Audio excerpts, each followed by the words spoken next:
Sector 1 central Avenue Ganesh pandal परिसर में लगे मेला में बड़ा हादसा हो गया, जहां ब्रेक डांस झूला चालू होते ही चढ़ा नशे में धुत होकर मनमौजी करने वाला एक युवक गिर गया। जब तक झूला बंद होकर रुकता तब तक युवक झूले के चारों ओर टकराते हुए गंभीर रूप से घायल हो गया, जिसे एक निजी अस्पताल में भर्ती कराया गया था, जिसकी स्थिति इस वक्त गंभीर बताई जा रही है। इस पूरे मामले में हमारे संवाददाता सत्यम पांडे ने घायल व्यक्ति की हाल जानी। आइए देखते हैं ये रिपोर्ट। बीएसपी टाउनशिप के सेक्टर 1 सेंट्रल एवेन्यू के गणेश पंडाल परिसर में लगे मेला में आधी रात को झूला चालू था। इस मेले में बड़े और बच्चे सभी झूलों का आनंद उठा रहे थे।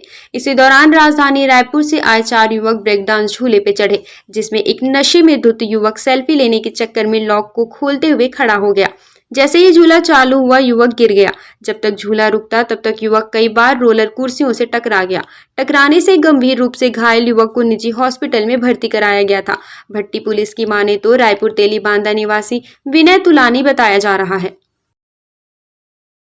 जब पेशेंट आया हॉस्पिटल में बेहोशी की हालत में था, सांस ले नहीं पा रहा था, ब्लड प्रेशर रिकॉर्डेबल नहीं था, मतलब हमें ब्लड प्रेशर मिल नहीं रही थी, तो हमने उनको वेंटिलेटर पे रखा और ब्लड प्रेशर की दवाई स्टार्ट किया। तो धीरे धीरे अब ब्लड प्रेशर आने लगी है, लेकिन सांस नहीं ले पा रहा है, वेंटिलेटर का सहारा है। कुल मिलाकर अभी भी बेहोशी की हालत में है। जब आया था तब सीटी स्कैन किए थे, आज भी एक रिपीट दूसरा सीटी स्कैन किए हैं। उसके सिर के हड्डी में हड्डी फ्रैक्चर है, हड्डी टूटी है, अंदर खून जमा हुआ है, लेकिन ये फैला हुआ बिखरा हुआ खून है और पूरे दिमाग में सूजन है। कोई ऑपरेशन करने जैसा सिर पे चोट नहीं है, लेकिन दिमाग का अंदरूनी चोट काफ़ी ज़्यादा है, फैला हुआ बिखरा हुआ चोट है, जिसकी वजह से वो अभी भी बेहोशी की हालत में है। कुल मिला के उसकी स्थिति अभी भी नाजुक है, क्रिटिकल है, कुछ कहा नहीं जा सकता। जैसे जैसे ट्रीटमेंट चलेगा उस हिसाब से आगे की संभावना बनेगी। मैं न्यूरोसर्जन हूँ। हमारे यहाँ की जो आईसीयू सेटअप है, आईसीयू के जो डॉक्टर्स है और जो पूरी टीम है, वो इस टाइप के पेशेंट को मैनेज करने के लिए पूरे काबिल है और सब सुविधाएं हैं इस अस्पताल में। तो मेरे हिसाब से ये मरीज का यहाँ इलाज पूरी तरह से संभव है। सर, हादसे के बाद जो लोग थे वहाँ पर, लोग कह रहे थे कि वो जो है अल्कोहल का सेवन किया हुआ था। जी, ये पाया गया कि नहीं पाया गया? जी, बेसिकली देखिए, जब पेशेंट आता है तो कैजुअलिटी के जो डॉक्टर रहते हैं वो सब पहले पेशेंट को देखते हैं। तो उन्होंने जब उस पेशेंट को जांच किया, उनको जब देखा तो उन्होंने पाया कि वो पेशेंट अल्कोहल का सेवन किया हुआ था और ऐसा फाइल पे भी डॉक्यूमेंटेड है।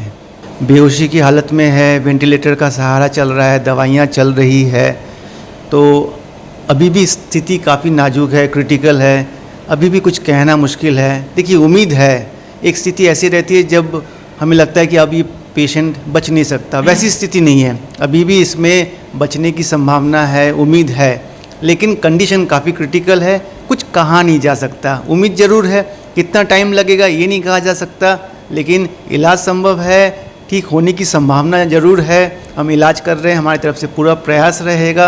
ये अस्पताल पूरी तरह से डॉक्टर और जो इंफ्रास्ट्रक्चर है उस हिसाब से पूरी इक्विप्ड है कि इस टाइप के मरीज को हम ट्रीटमेंट कर सकते हैं। भिलाई के sector 1 haunted house Ganesh pandal में एक हादसा हुआ था, आप सभी को पता होगा। 29 साल के युवक रायपुर से भिलाई आते हैं। भिलाई के सेक्टर 1 जो हॉन्टेड हाउस में जो झूला लगा होता है, ब्रेक डांस झूला, उसमें सवार करते हैं और कई दफ़ा हुल्लड़बाजी कर रहे होते हैं।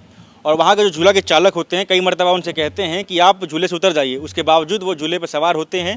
जब झूला स्टार्ट होता है तो वो झूले का लॉक को खोल करके सेल्फी ले रहे होते हैं। झूले की झटके से वो बाहर आकर गिर जाते हैं। उनके गले की हड्डियों में काफ़ी ज़्यादा गंभीर चोटें आई हैं। उन्हें ले जा करके बीएम शाह अस्पताल में जो है भर्ती कराया जाता है। हमने आज बीएम शाह के न्यूरोसर्जन से बात की है। उनका कहना है कि उस लड़के की हालत अभी भी काफ़ी गंभीर है। उनकी सर पे गंभीर चोटें आई है, उनकी सरों में जो है खून जम गया है। अब न्यूरोसर्जन कहना है कि टेस्ट किया गया, टेस्ट में पाया गया कि उस लड़के ने अल्कोहल का सेवन किया गया था। अब बात ये है कि गलती किसकी है यहाँ पर? जो समिति के लोग हैं, जो अल्कोहल का सेवन किए हुए लोग थे, वो अंदर कैसे आ रहे थे? समिति ने ऐसे लोगों के लिए प्रबंध क्यों नहीं किया था? क्योंकि वहाँ महिलाएं भी आती हैं, छोटे बच्चे भी आते हैं। ऐसे असामाजिक तत्व के लोगों को अंदर आने क्यों दिया जा रहा था?